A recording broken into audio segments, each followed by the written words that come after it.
नमस्कार साथियों, आपका स्वागत है एग्री फॉरेन चैनल पे। तो साथियों, आज हम लोग पढ़ेंगे आम की खेती के बारे में। तो साथियों, आज हम लोग आम की संपूर्ण खेती के बारे में आज हम लोग पढ़ेंगे। तो वीडियो को लाइक एवं सब्सक्राइब कर दीजिए तथा इसको शेयर भी कर दीजिए। तो चलिए वीडियो को शुरू करते हैं। तो देखिए, आम का जो वनस्पति का नाम होता है वो होता है मैंजीफेरा इंडिका होती है।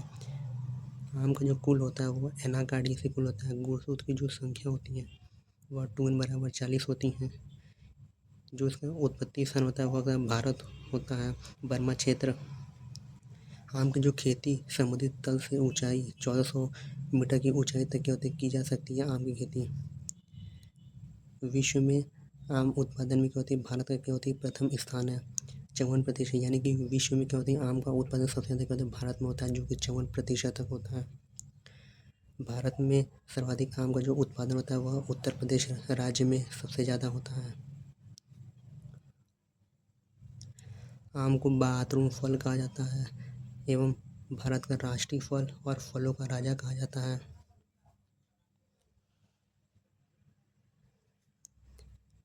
आम में विटामिन ए सर्वाधिक मात्रा में पाई जाती हैं। 4800 IU बटे 100 ग्राम, यानी 100 ग्राम आम में 4800 IU विटामिन ए पाई जाती हैं। आम क्या है कि क्रॉस पॉलिनेटिंग प्लांट हैं। इनमें क्रॉस पॉलिनेशन होता है। इसमें जो क्रॉस पॉलिनेशन होता है वह घरेलू मक्खी के द्वारा होती है, जिसका नाम होता है मस्का डोमेस्टिकस द्वारा होता है। ये आम का जो खाने योग्य जो भाग होता है वो होता है मीजोकार्प, जिसे मध्य फल वित्ती कहते हैं। आम ये क्लाइमेटिक फ्रूट होते हैं।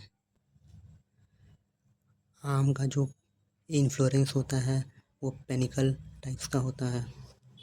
मैंगो मैन हाजी काली मुल्ला खान को कहा जाता है।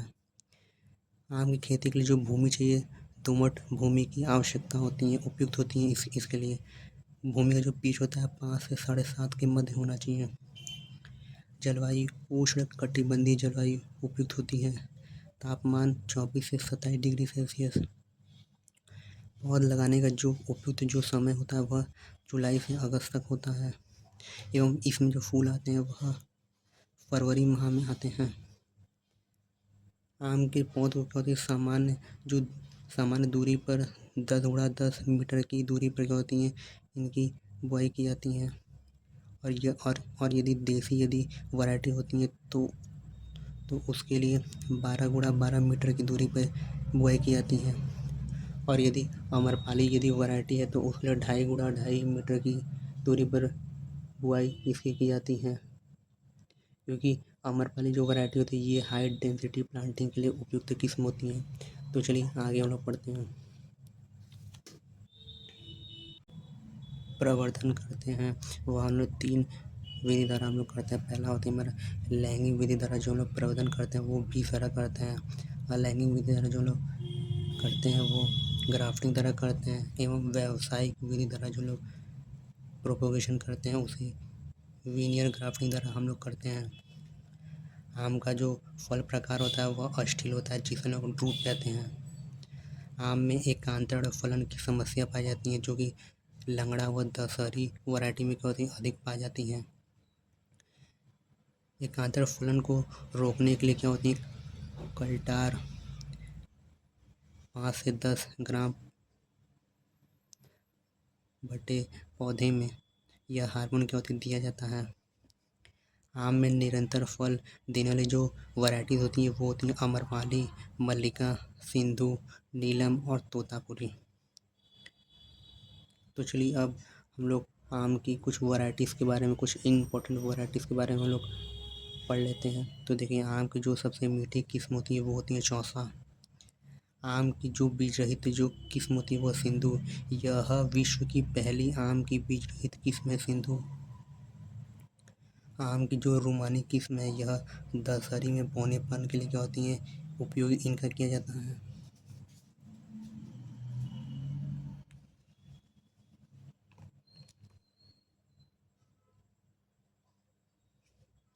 अब अगला हम लोग देखते हैं अल्फांजो। अल्फांजो ये भारत में आम की सबसे श्रेष्ठ वैरायटी है, निर्यात के लिए उपयुक्त है, लेकिन इस मंझी उतना की इसमें क्या होती है समस्या पाई जाती हैं। हाफूस या बादामी नाम से भी क्या होती हैं अल्फांसो को जाना जाता है। अगली हमारी वैरायटी आती है बॉम्बे ग्रीन। बॉम्बे ग्रीन यह उत्तरी भारत की अगेती किस्म है।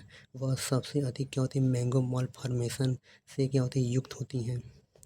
अगली हमारी वैरायटी होती है लंगड़ा। लंगड़ा यह उत्तरी भारत में मध्यम पकने वाली किस्म होती हैं। अगला हमारा आते हैं नीलम। नीलम यह लंबे यातायात हेतु उपयुक्त होती हैं। अगला दशहरी। दशहरी यह उत्तर भारत में मध्यम पकने वाली किस्म है। अगला आती है हमारा बंगलोरा। बंगलोरा यह दक्षिणी भारत में तोतापुरी के नाम से भी इसे जाना जाता है।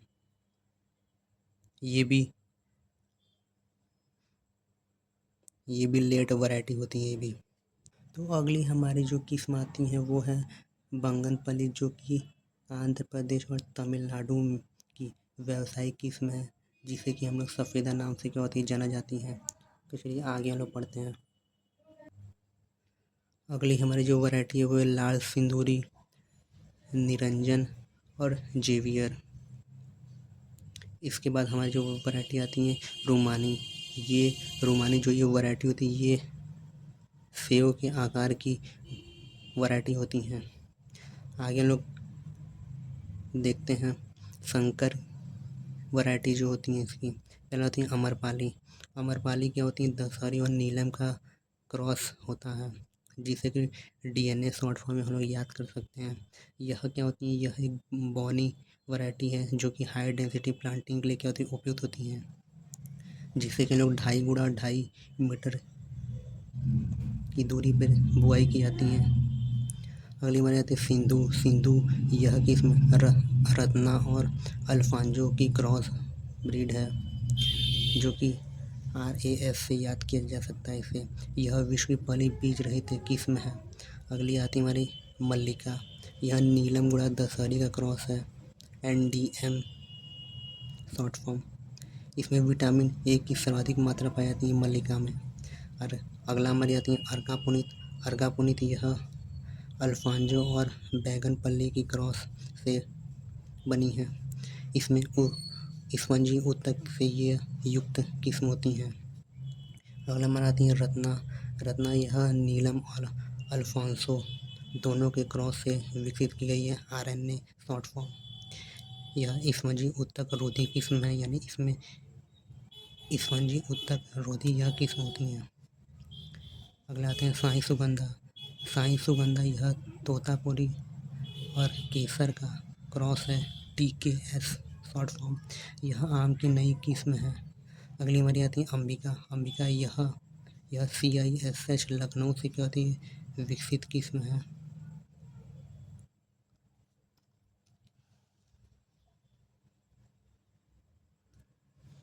आगे हम देखते हैं ऑफ सीज़न की जो वैरायटी होती हैं वो होती हैं निरंजन एवं मधुलिका। अगला हम लोग इम्पोर्टेंट इसकी जानकारी के बारे में लोग देखते हैं, जो कि अक्सर एग्ज़ाम में सभी प्रकार के एग्रीकल्चर से संबंधित एग्ज़ाम में कि ये पूछी जाती हैं। पहला हमारी है आम की बहुब्रूही वैरायटी कौन सी है, यानी पॉलीएम्ब्रोनी वैरायटी कौन सी है, तो ये है ओलूर, गोवा, बम्बाकाई और मलगोआ। अन्य भी है लेकिन यह मुख्य है। दूसरा हम लोग जो प्रश्न है वो है आम की नियमित फल देने वाली जो किस्म होती हैं वो है अमरपाली, बंगलोरा, नीलम और स्वर्णरेखा। आम के पुष्प में कितने प्रतिशत फल बनते हैं, तो 0.1% फल बनते हैं। आम में किस प्रकार के पुष्प पाए जाते हैं, तो आम में क्या होती है कि नर द्विलिंगाश्रयी प्रकार के पुष्प पाए जाते हैं। आम की जो उत्परिवर्तित जो वैरायटी है वो है रोजिका। आम में फूलों को गिरने से रोकने के लिए NAA यानी नैप्थेलिन एसिटिक एसिड का हम लोग छिड़काव करते हैं। आम की जो उपज होती है लगभग में 150 से 200 कुंटल प्रति हेक्टेयर होती हैं। तो चलिए आगे इसके रोग एवं इसकी फिजियोलॉजिकल डिसऑर्डर के बारे में आगे हम लोग देखते हैं। तो चलिए हम लोग देखते हैं इसमें कौन कौन से इंसेक्ट इसमें लगते हैं आम में। तो पहला हमारा जो इंसेक्ट है वो है मैंगो मिलीबग। ये जो मैंगो मिलीबग होता है यह आम का एक महत्वपूर्ण कीट है। इसके जो निम्फ एवं इसके जो वयस्क यानी जो इसके प्रौढ़ होते हैं यह कोशिका का क्या होते हैं रस क्या होते हैं चूस जाते हैं। इसकी रोकथाम के लिए हम लोग आम के पौधे में क्या होता है ग्रीस बैंडिंग करते थे। ग्रीस बैंडिंग के द्वारा क्या होती है जो ये मिलीबग होता है यह क्या होती है पेड़ पर क्या होती है आक्रमण नहीं कर पाता है। दूसरा हमारा जो इसमें कीट आती है वो आती है आम की फल मक्खी एवं तीसरा जो आती है वो आम का फुदका जिसे मैंगो हॉपर कहते हैं। तो चलिए आम में लगने वाले कुछ प्रमुख रोग के बारे में पढ़ते हैं। पहला आती है मैंने पाउडरी मिल्ड्यू रोग, जिसका कारक क्या होती है ओडियम मैंजीफेरी कवक के द्वारा लगता है। यह पौधों के ऊपरी भाग पर क्या होती है सफ़ेद चूड़ जैसा क्या होती है धब्बा दिखाई देता है। पाउडर मिल्ड्यू की रोकथाम के लिए हम लोग क्या करते हैं कि केराथिन पाउडर 0.1% का छिड़काव कर देते हैं। अगली हमारे जो रोग आते हैं वो होते हैं मैंगो मालफॉर्मेशन।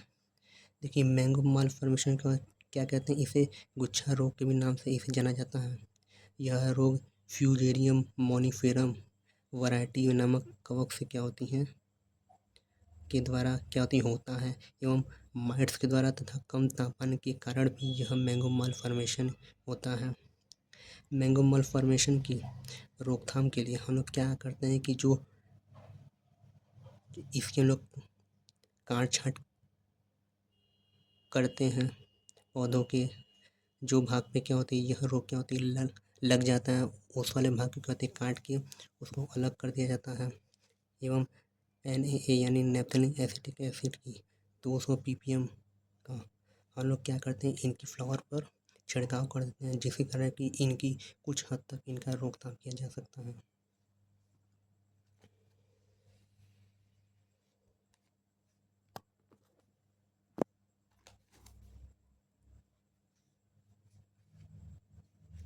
अगला देखिए हम लोग पढ़ेंगे आम में दैहिक विकार यानी फिजियोलॉजिकल डिसऑर्डर कौन कौन से लगते हैं। पहला होती है आम का काला सिरा यानी कि ब्लैक टिप रोग। यह जो विकार होता है ये क्या होते हैं ये जो रोग होते हैं यह रोग आम का जो बगीचा होता है उसकी यदि आसपास क्या होती है ईंट के जो भट्टे होते हैं उनसे क्या होती है कि SO2 यानी सल्फर डाइऑक्साइड और कार्बन मोनोऑक्साइड क्या होती हैं निकलती हैं जिसके कारण क्या होती हैं कि इनमें क्या आम के पेड़ में क्या होती है काला सिरा रोग लगता है।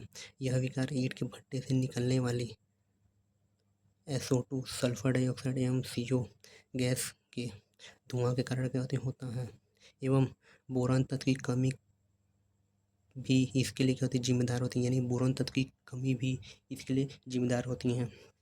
इसके नियंत्रण के लिए हम लोग क्या करें कि यदि हम लोग को आम का यदि बाग लगाना है तो क्या होती है ईंट के भट्टों से क्या होती है 1 किलोमीटर 1.5 किलोमीटर दूर पे हम लोग को बाग को लगाना चाहिए। और ये जो ये ब्लैक टिप रोग होते हैं यह सबसे ज़्यादा आम की दशहरी किस्म में लगती है। दूसरा हमारा रोग आती है स्पॉन्जी टिश्यू जिसे कि इंटरनल ब्रेकडाउन भी कहा जाता है। जो ये टिश्यू समस्या होती है इस रोग में मतलब इस फिजियोलॉजिकल डिसऑर्डर में क्या होता है कि आम क्या होती है बाहर से क्या होती है बिल्कुल सही लगती है लेकिन आम को जब क्या होती है जब इसको जब काटा जाता है तो अंदर क्या होते हैं छोटे छोटे भाग में क्या होती हैं कि सफ़ेद सफ़ेद क्या होते हैं स्पंज के टाइप में क्या होती हैं बन जाती हैं एवं वो क्या होती है स्पंज की तरह का दबते हैं। इसी प्रकार यह स्पंज टिश्यू की समस्या पाई जाती है कि बाहर से आम सही होते हैं लेकिन अंदर काटने में क्या होते हैं स्पंज की समस्या इसमें पाई जाती हैं। अगला हमारा जो अंतिम जो हमारा दैहिक विकार है वह है इंटरनल नेक्रोसिस जो क्या होती है बोरोन की कमी से होता है जिसके नियंत्रण के लिए हम लोग क्या करते हैं कि बोरेक्स 0.6% दवा का हम लोग छिड़काव करते हैं। तो साथियों आज हमने पढ़ा है आम की संपूर्ण खेती के बारे में। तो साथियों आपको यदि ये वीडियो अच्छा लगा हो तो इसे लाइक करें सब्सक्राइब करें एवं कमेंट करिए एवं अपने दोस्तों में प्लीज़ इसको शेयर करिए। एग्रीकल्चर स्टूडेंट के लिए यह बहुत महत्वपूर्ण चीज़ें हैं, तो प्लीज़ इसको शेयर करें एवं लाइक एवं सब्सक्राइब करें। तो मिलते हैं आपको कोई अन्य वीडियो को कोई अन्य टॉपिक पे। तो चलते हैं। जय हिंद, जय भारत, धन्यवाद साथियों।